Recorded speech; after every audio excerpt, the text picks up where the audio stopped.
আজকের ভিডিওতে দেখাবো কিভাবে খুব সহজে এখন মেসেঞ্জার থেকে পিডিএফ ফাইল সেন্ড করবেন। এই যে দেখুন, এগুলো কিন্তু সব পিডিএফ ফাইল সেন্ড করা হয়েছে। ওয়েট, আপনাদের একটা ওপেন করে দেখাচ্ছি। যে কোনো একটির উপরে ক্লিক করে এই যে দেখুন ওপেন হয়ে গিয়েছে। এটা কিন্তু মেসেঞ্জারের একটি নতুন আপডেট। তো চলুন আপনাদের দেখিয়ে দিচ্ছি মেসেঞ্জার এটা কোথায় পাবেন এবং কিভাবে সেন্ড করবেন। তো এর জন্য আপনি আপনার ফোন থেকে মেসেঞ্জার অ্যাপটি ওপেন করবেন। তারপর যাকে আপনি পিডিএফ বা ফাইল শেয়ার করতে চান বা সেন্ড করতে চান তার চ্যাটে ঢুকবেন। তারপর দেখুন মেসেঞ্জারের যে টাইপিং অপশন তার যে কোণায় প্লাস সাইন এটাতে ক্লিক করবেন।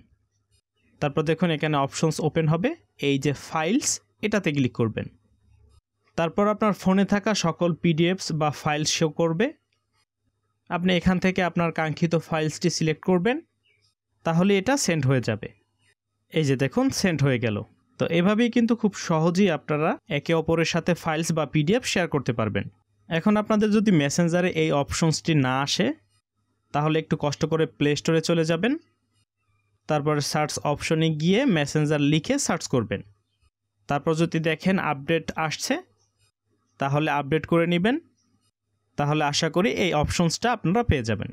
তো এই ছিল আজকের ভিডিও। এরকম ভিডিও পেতে আমাদের চ্যানেলটি অবশ্যই সাবস্ক্রাইব করে দিবেন। ভিডিওটি ভালো লাগলে অবশ্যই লাইক দিবেন, কোনো প্রশ্ন থাকলে কমেন্ট বক্সে জানাবেন এবং শেয়ার করবেন। ফিরছি নতুন কোনো ভিডিওতে। Till then take care.